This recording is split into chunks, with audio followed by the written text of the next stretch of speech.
Hi guys, it's Sophie. So if you guys have seen my last video, you know that I've wrapped up my top 5 books of 2016, which was good fun. A little bit nerve-wracking, but good fun. So I thought we would start looking forward, and whilst Christmas isn't even here yet, do you know what, the New Year's just on the horizon. And I thought I'd share some of my 2017 reading resolutions and other sort of bookish, booktube resolutions, and a couple just personal ones as well, and just tell you what it is that I'm looking forward to doing and sort of doing with my reading life in 2017. So we're going to start with my book-specific goals. The first one is an odd one, and I think a really interesting one. It's something that's very in keeping with my why I want to read less video, and something that definitely I'm ready for, having decided I'm trying to rush to this 200 at the end of the year, just to satisfy that little creature in the back of my brain that tells me I need to meet my goals. My first reading goal for 2017 is actually to have a minimum books read setting as opposed to a aspirational maximum. So I think I would like to read at least, or be reading throughout the year, around a book a week. I think if I was reading less than a book a week, I would feel I wasn't reading enough. So what I've done, instead of setting like 250, 300, whatever, I'm saying I'd like to read a minimum of 52 books in the year. If I read more than that, fine. If I read less than that, okay, I probably would have wanted to read a bit more. But it's not the end of the world. I think that is going to take the pressure off an awful lot, and I also think that it's going to allow me a bit more freedom in terms of having weeks and times where maybe I don't want to read, and not feeling as though I have to. That's something I'm trying to sort of fix by a lot of these reading goals. So 52 books as a minimum within 2017. And goal number 2 is that I want 12 of those things to be important books. Now I get to define that however I want. They could be classics, they could be really meaty non-fictions, they could be a book of poetry, it could be anything.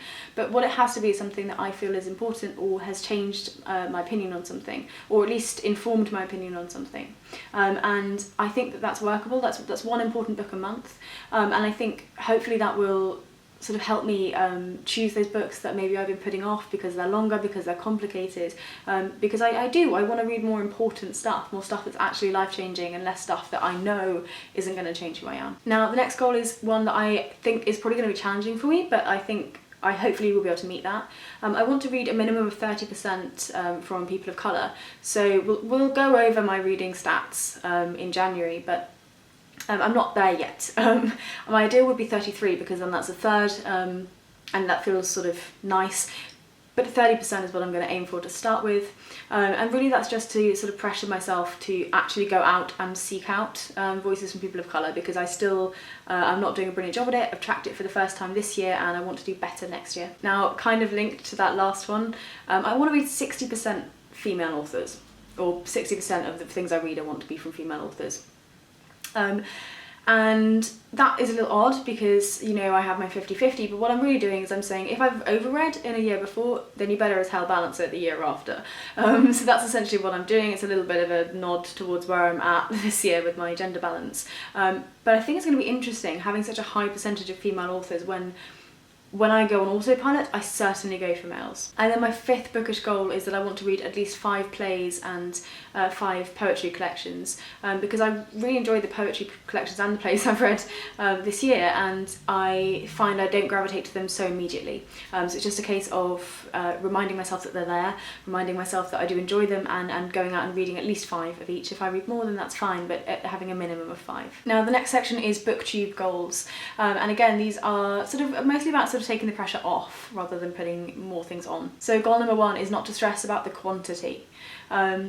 So in terms of the quantity I'm reading, because I think what I've learned this year, what I've changed, what I've done is actually I like going into depth with things. I like having discussions. I like doing that kind of videos, that kind of content. And what I don't want to have is any kind of pressure or stress from myself about having to have a certain number of books to wrap up each month. So that's something I'm going to try my best to not worry about next year. Number 2 is an odd one, but it's actually not to stress about not watching as much booktube as there is. I subscribe to a lot of people because I love a lot of people's content, but I have this pressure I put on myself that I have to watch everything everyone produces, or I feel as though I'm being a bad sort of friend to those people and a bad part of the community, really.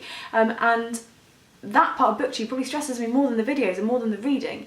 It's feeling like I'm not treating my friends well by not watching their stuff and commenting, and But so goal number 2 is essentially not to stress about that, to know that, you know, watch the videos you're interested in and still engage with your friends and give them likes and give them support and all those things. But it doesn't have to be every single thing that everyone puts out, because that's a lot of time each month. Goal number 3 would be to continue to make at least 1 video each week. I think that seems workable. 52 books, 52 videos, makes sense. Goal number 4 would be to keep attending real life book things. There's Bristol, which is close to where I live, do these kind of like sort of like intellectual like meetings kind of things, and sometimes they're like author stuff, sometimes they are just like speakers, lecturers, whatever. But to go and do more of those, to keep seeing the bookish people from BookTube in real life when there's opportunities to do so, and just to bring other parts of my life and make them a bit more bookish, and just to do that, because I've really enjoyed everything I've done in that sort of vein this year, and I just love to keep going and just keep doing that. So it's kind of just saying yes to things like that, I think. And goal number 5 is kind of a selfish one, but it's one that I think it's good that you guys know about. I'd really like to try and hit 5,000 subscribers next year, like in the year of 2017.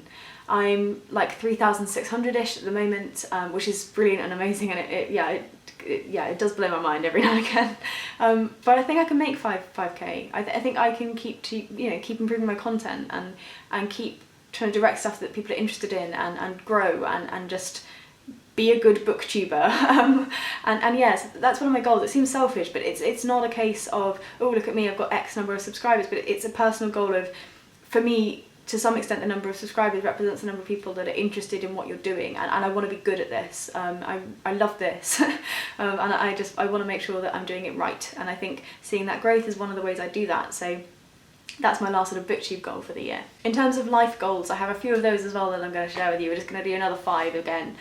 So the first thing I have is to finish my CIPD level 5, which is the qualification that I'm currently working my way through. I'm exactly halfway through this year, which is good because that's what I expected. I started in February, but I'd hope to finish in December next year. So yeah, to finish off the other 50% of my qualification and be fully qualified. I would like to redecorate my kitchen. My kitchen's lovely, but I slowly want to strip all of the wallpaper from my house, because having stripped some wallpaper, I've discovered that I hold a rage inside me for wallpaper, and I want none of it anywhere near me ever again. So I intend on moving the wallpaper from my house as soon as I possibly can, and I'm going to start with the kitchen probably next autumn, and hopefully that will make me happy. I'm going to try and do the hall and stairs and stuff, but I may end up having to pay someone to do that with jazzy ladders. But yeah, so just to keep going with my house, I'm really proud of what I did in the other side of my house downstairs, and I'm proud of the fact I could, and that I did it by myself. Like, I don't know, it was hard. But positives. So that I just want to keep that going. I want to keep maintaining and finding pride in the place I live. Number 3 is that I want to start to save properly again. So I saved a fair amount of money to get the place I live in now. And once I'd settled in and I sort of got those original things out of the way, I spent some money basically. I put all the money I had in savings into the house, and I finally had money for like the first time that was mine. I'd only ever worked minimum wage jobs before this job, and I worked really hard for the first bit of working the job I do now to save everything for this house. So the last sort of year and 3 months or so have been things where I've been able to spend money for the first time, pretty much, and I've had a good time. I've bought lots of things that I've wanted for a long time. I've been able to do a lot of things that I've enjoyed, but I'd like to start saving again.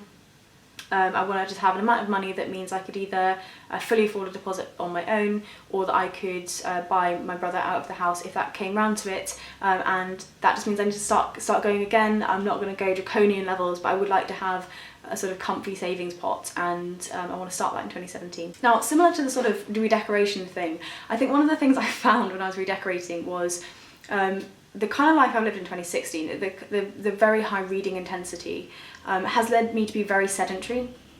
My work is very sedentary and my hobbies are very sedentary. And whilst I cycle a fair bit in the summer, I tend to just disappear off as soon as it starts to get cold. And it's frustrating for me because whilst I am able to like decorate my house, it's harder for me, and it's hard knowing that I don't have that base level of physical fitness that I want to have. And that I've had for quite a lot of my life. So It's not a case of like lose weight, or it's not a case of like look better. It's just to try and find things that I like doing year round, so that I can keep a sort of base level of stuff, so that I feel capable of doing physical things when I need to.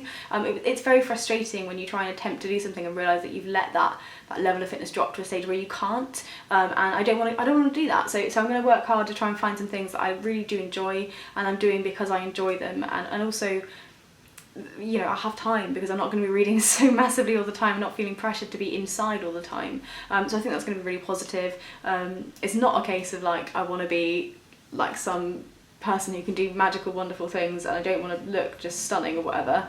I literally just want to be able to be like, yeah, if I have to sand a wall for 7 hours, I'm capable of doing that, and it's not going to hurt me too badly the next day. That is my aim. And the very last one, number 5, is very much linked to the sort of exercise and general level of fitness stuff. That is that I really want to have time to do stuff. And we've spoken about this before. I don't believe that there's such a thing as not having time to do things. So that last sentence sort of makes me a little bit strange in that regard. But the time I have, I've very much focused on reading. And it's been really good for me. I've learned an awful lot. My vocabulary's increased massively in the last 12 months, and I've changed a lot of the ways that I think about the world, which is stunning. It's brilliant. I'm very proud of myself for having read as much as I have, and I think it's been really positive for me.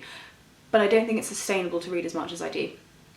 I think the sort of minimum of 52 is something that's very sensible. It's something that will allow me to keep learning and keep developing myself without it becoming all consuming. And what I really want to be able to do is to gain myself a little bit more of a more balanced life.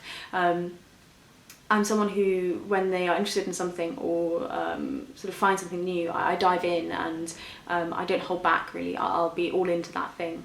And I need to teach myself as I grow up, as I you know, come into my adulthood, how better to manage aspects of my life to be more balanced. And that's something that I think is probably the most important thing that I'm trying to do next year.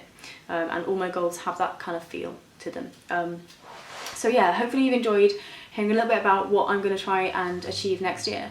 I think it's, you know, those things are all fairly hard asks. And I don't think I'm going to make all of them, but that, you know, that sort of gives you a sense of what it is that I'm going to be focusing on next year. There's nothing that's too out there, there's nothing that seems at face overly challenging, but I think, you know, each one does actually require some effort from me. Let me know in the comments down below if you made any New Year's resolutions, bookish or otherwise, and let me know if you have any sort of feelings around any of the ones I've said. If there's anything that you think is misguided, or is too tricky, or is you know, a fabulous idea. But yeah, just let's have a chat in the comments down below. I hope that you're enjoying the sort of run up to Christmas still, and really looking forward to getting into it all. It's really soon now. Yeah, and I'll see you guys tomorrow in my next Vlogmas video, which I think is maybe my last Vlogmas video. When I'm like counting in my head, I think maybe tomorrow might be it. I don't know. If it is, then I'll see you tomorrow and not again for a little bit, but otherwise we'll keep doing this Vlogmas thing until someone tells me to stop. That's pretty much the way I'm operating in the minute. Love you guys ever so much, and I'll talk to you soon. Bye bye.